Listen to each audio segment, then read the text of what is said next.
ଆଜ୍ଞା ନମସ୍କାର, ଜୟ ଶ୍ରୀ ଜଗନ୍ନାଥ। ମୋର ଆଉ ଏକ ନୂଆ ଭିଡିଓକୁ ଆପଣମାନଙ୍କୁ ସ୍ୱାଗତ। ତ ଆଜ୍ଞା, ଏ ଦୁନିଆରେ ମଣିଷ ହେଉଛି ଏକ ସାମାଜିକ ପ୍ରାଣୀ।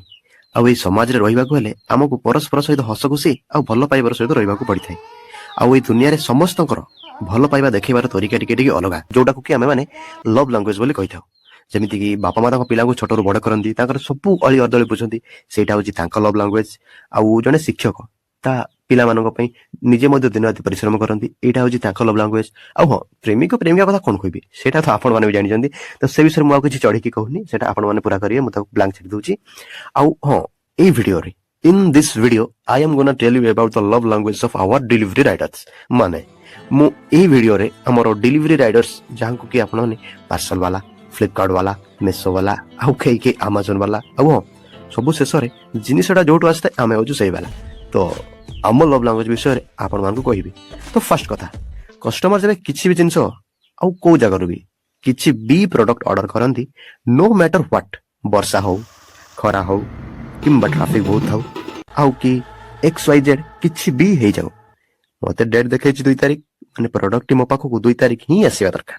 ଆଉ ଯଦି ପ୍ରଡକ୍ଟଟି 1 ତାରିଖ ଆସିଲା, ତେବେ ମତେ ତ ଡେଟ୍ ଦେଖେଇଦେଲା 2ରେ, ଆଣିଲ 1ରେ, ଆଜି ମୋଠି ପଇସା ନାହିଁ, ସାଲେରୀ କ୍ରେଡିଟ୍ ହେଇନି, ବା ଯିଏ ଅର୍ଡର କରିଥିଲା ସିଏ ପଇସା ଦେଇନି, ଏଇ ସବୁ କହିବେ। ଆଉ ଯଦି ପ୍ରଡକ୍ଟଟି ଭୁଲରେ 3 ତାରିଖ ଆସିଲା, ତେବେ ଡେଟ୍ ଦେଖଉଛ ଗୋଟେ ଦିନ, ଆଣୁଛ ଗୋଟେ ଦିନ, ଆଜି ମୋଠି ପଇସା ନାହିଁ, ବା ଲେଟ୍ କଲ ବୋଲି ମୁଁ ଦୋକାନରୁ ଆଣି ଆସିଛି। ତ ଏଇ ସବୁ ଶୁଣେଇବେ ଲୋକମାନେ ଆମକୁ। ଫିର ବି ଏତେ ସବୁ ଶୁଣିଲା ପରେ ବି ଆମ ଡେଲିଭରି ରାଇଡର୍ସ ମାନେ ଆଜ୍ଞା ହଉ ଠିକ ଅଛି କହି ଚୁପ୍ ରହିଯାଉ। This is our love language.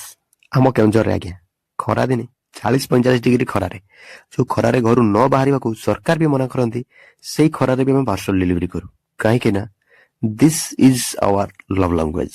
ଆଉ ବର୍ଷା ଦିନେ ଆଜ୍ଞା, ବର୍ଷା ଦିନେ ଲୋକ ଘରେ ବସି ବର୍ଷା ପାଗକୁ ଗରମ ଚାହା ଆଉ ପକୁଡି ସହ ଏନ୍ଜୟ କଲାବେଳେ ଆମେ ଘର ଘର ଯାଇକି ପାର୍ସଲ ଦେଇ ଆସୁଛୁ, ଏଇଥିପାଇଁ ଯେ ଆମେ ତ ଏମିତିରେ ଦିନ ସାରା ରେନକୋଟ ପିନ୍ଧିକି ବୁଲୁଛୁ, ଆଉ ବର୍ଷା ଆମ ଦେହରେ ଭେଦିଗଲାଣି, ତ କଷ୍ଟମର କାହିଁକି ଯିବେ, ସେ ଘର ପିଣ୍ଡାରେ ଛିଡା ହେଇଥାନ୍ତା, ଆମେ ଯାଇକି ଘର ପାଖରେ ଦେଇଦବା।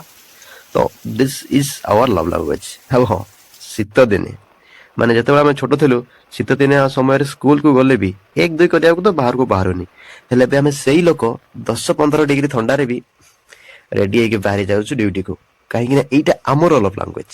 ମୁଁ ଜାଣେ ଏଇ ସବୁ ଶେଷରେ କିଛି ଲୋକ ଏଇଆ ବି କହିବେ କି ଏତେ ସବୁ କରିବାକୁ କମ୍ପାନୀ ତମକୁ ସାଲେରୀ ଦଉଛି, ତ କରିବନି କି ବୋଲି, ୟାକୁ ଲଭ୍ ଲାଙ୍ଗୁଏଜ କି ବୋଲି କହୁଛ। ହେଲେ ମୋ ଭାଇ, ତମେ ଠିକ, ମୁଁ ଭୁଲ। ହେଲେ ଏତିକି କହିବି ଯେ 2 ଦିନ ପାର୍ସଲ ବାଲା ହେଇକି ଦେଖାଅ। ଜୟ ଜଗନ୍ନାଥ।